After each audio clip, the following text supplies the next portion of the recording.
Halo, Assalamualaikum warahmatullahi wabarakatuh. Terima kasih untuk yang sudah datang ke channel aku.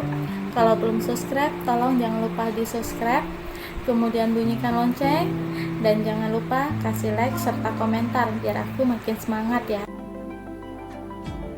Tuan Tajir Mengejar Cinta, Chapter 174. Bermain. Ayo tidur di sini, dan mengatur posisi tidur si ABC. Si ABC yang sudah sangat hafal dengan bantal dan juga selimutnya masing-masing, mengikuti apa yang diperintahkan oleh mominya. Mereka merebahkan tubuhnya di atas tempat tidur yang ada di samping mominya dan memakai bantalnya masing-masing, serta menarik selimutnya.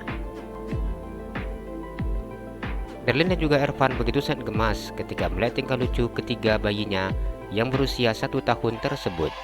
Tiga bayinya begitu sangat pintar-pintar, meskipun mereka belum begitu sangat pandai berbicara, dan hanya ada satu-satu kata yang mereka baru bisa ucapkan. Namun, ketiga bayi itu sudah sangat mengerti dengan apa yang dikatakan oleh kedua orang tuanya. Darlene mencium pipi ketiga anaknya satu persatu. "Sekarang kita tidur," ucapnya dengan tersenyum dan merebahkan tubuhnya di samping ketiga anaknya. Ervan duduk di depan ketiga anaknya. Pria itu mencium pipi anaknya satu persatu, kemudian mencium pipi istrinya dan juga bibir istrinya. "Anak-anak Dedi, bobok lagi. Besok kita main-main lagi," ucapnya yang kemudian berpindah ke spring bed yang berada di samping tempat tidur istrinya. Darlene tersenyum ketika mendengar ucapan suaminya. Ia berpura-pura tertidur agar ketiga bayinya juga ikut tertidur. Bila dirinya tidak memejamkan mata seperti ini, maka si ABC masih akan selalu ingin bermain. Si ABC begitu sangat aktif, bahkan terkadang mereka tampak sangat tidak pernah merasa lelah, meskipun berjalan ke sana kemari. Ervan yang tidur di spring bed yang berbeda di bawah, melihat ke atas tempat tidur. Saat ini pria itu harus mau mengalah untuk tidur di spring bed berukuran kecil untuk satu orang yang terletak di samping tempat tidur istrinya. Ervan tersenyum ketika melihat ketiga anaknya yang tampak sudah tidak bergerak lagi. Perlahan-lahan ia naik ke atas tempat tidur. Pria itu berencana untuk memindahkan anaknya satu persatu ke spring bed yang ditempatinya. Dengan sangat berhati-hati, Ervan memindahkan bayinya. Ia kemudian memindahkan satu bayi lagi. Namun ternyata anak yang tadi letakkannya di bawah sudah memanjat naik ke atas tempat tidur dengan tertawa ngakak. Darlene berpura-pura tidur tertawa ngakak ketika melihat tingkah lucu suami dan juga anak-anaknya. Ervan duduk sambil memandang ketiga buah hatinya yang kini tertawa ngakak dan kembali bermain. "Yah, malah main lagi. Padahal tadi dikirain sudah tidur. Kenapa sih nak? Nggak ada perhatian dan pengertiannya," ucap Ervan yang mengusap wajahnya. Darlene tertawa memandang wajah suaminya. Padahal Darlene sudah pura-pura tidur biar si ABC tidur. Bila kondisi sudah seperti ini, biasanya mereka gagal melakukan olahraga malamnya. "Kirain tadi sudah tidur, nggak nyangka ternyata si ABC pandai nipu abang." Ervan begitu gemas memandang ketiga anaknya.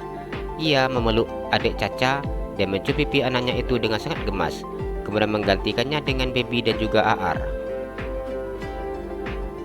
"Mominya pura-pura tidur, anaknya juga," ucap Ervan. Darlene tertawa mendengar apa yang dikatakan oleh suaminya. "Kapan sih ini si ABC mau kita kasih tempat tidur di kamar sendiri?" ucap Ervan. Matanya sudah mulai mengantuk, begitu juga dengan istrinya. Namun ketiga bayinya masih sangat asik bermain. "Jangan ditarik rambut Momi ngantuk mau tidur," Darlene berkata ketika Baby tidak memperbolehkan dirinya untuk tidur. Darlene akhirnya kembali duduk dan bermain dengan ketiga anaknya. Darlene dan Ervan bermain dengan ketiga anaknya hingga ketiga anaknya itu merasa lelah dan kemudian tertidur setelah meminum susunya. "Alhamdulillah, akhirnya tidur juga," ucap Ervan. Darlene menganggukkan kepalanya. "Jangan dipindahkan," Darlene tersenyum memandang wajah ketiga anaknya. Kita di bawah ya, ajak Irfan. Delin tersenyum dan menganggukkan kepalanya. Halo, assalamualaikum. Erika tersenyum saat memandang wajah suaminya yang memenuhi layar ponselnya. Iya, waalaikumsalam. Apa ada yang bisa dibantu? Azam tersenyum memandang wajah istrinya. Ada, jawab Erika yang tersenyum malu saat mendengar ucapan suaminya. Apa itu? Tanya Azam. Meskipun dirinya mengetahui apa yang ingin disampaikan oleh istrinya, namun Azam selalu saja berpura-pura bertanya seperti ini. Apa Ika boleh datang ke kantor? Tanya Erika. Oh, mau datang ke kantor? Kalau boleh, tahu ada keperluan apa ya? Tanya Azam. Azam tidak pernah melarang istrinya untuk datang ke kantor miliknya. Kantor miliknya bebas didatangi oleh istrinya kapanpun istrinya mau. Namun Erika selalu menanyakan kepadanya setiap kali akan datang ke kantornya. Iya bang, Ika pengen bawa makan siang, jawab Erika yang tersenyum. Oh, jadi ini dari restoran? Tanya Azam. Erika tertawa saat mendengar ucapan suaminya. Enggak, ini menu dari rumah, cuma yang masak pelayan. Enak sekali ya, punya istri nggak pintar masak, ucap Azam. Ika pandai masak kok, cuma sekarang lagi hamil bawaannya mual kalau cium bumbu, Erika beralasan. Iya, pintar masak, rebus air sampai gosong. Azam teringat saat ia baru menikah dengan istrinya. Pada waktu itu, mereka belum mendapatkan ART untuk bekerja di rumahnya. Istrinya sedang merebus air minum, berhasil menghitamkan warna tempat rebusan air minum mereka. Erika tertawa ketika mendengar ucapan suaminya. Itu gosong karena Ika kelupaan. Lagian juga yang salah abang, jawab Erika. Kenapa abang yang salah? Tanya Azam yang berpura-pura tidak merasa bersalah. Kenapa nggak beli cerek siul? Jadi kalau airnya mendidih akan bunyi. Waktu itu Ika lagi rebus air. Abang sibuk rayu-rayu dan bujuk Ika ke kamar, pakai alasan carikan dasi untuk dipakai besok. Kalau seandainya Ika nggak dirayu seperti itu, pasti peristiwa gosongnya tempat rebusan air nggak bakalan terjadi. Erika menjelaskan bagaimana kronologis peristiwa itu terjadi. Azam tertawa saat mendengar jawaban istrinya, karena ulahnya membuat tempat rebusan air minumnya sampai hitam. Bersyukur Erika teringat akan air yang direbusnya tersebut. Erika dan juga Azam lebih memilih air minum rebusan daripada air minum yang terjual bebas di pasaran.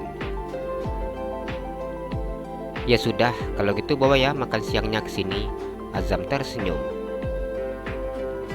Iya, nanti Ika bawa ke kantor. Ika mau siap-siap dulu. Erika begitu sangat bersemangat. Iya, abang tunggu. Azam tersenyum. Selama kehamilan istrinya, Azam sangat memahami bahwa Erika begitu sangat ingin selalu dekat dengannya. Apalagi hari ini istrinya sedang tidak ada kegiatan, sehingga bisa datang untuk makan siang ke kantornya. Assalamualaikum, ucap Erika. Waalaikumsalam, jawab Azam yang kemudian memutuskan sambungan teleponnya. Erika datang ke kantor suaminya dengan membawa makan siang untuk suaminya. Assalamualaikum, Erika berkata ketika dirinya buka pintu ruangan suaminya. Waalaikumsalam, jawab Azam. Erika masuk ke dalam ruangan suaminya dan meletakkan paper bag yang dibawanya ke atas meja. Bawa apa? Azam tersenyum saat istrinya duduk di atas pangkuannya. Bawa opor ayam, tom yum juga. Erika tersenyum manja. Ia melingkarkan tangannya di leher suaminya dan mencium leher suaminya. Azam tersenyum memandang istrinya.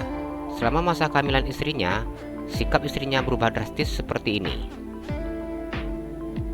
Alasan nganterin makan siang, padahal mau dipangku dan cium abang seperti ini.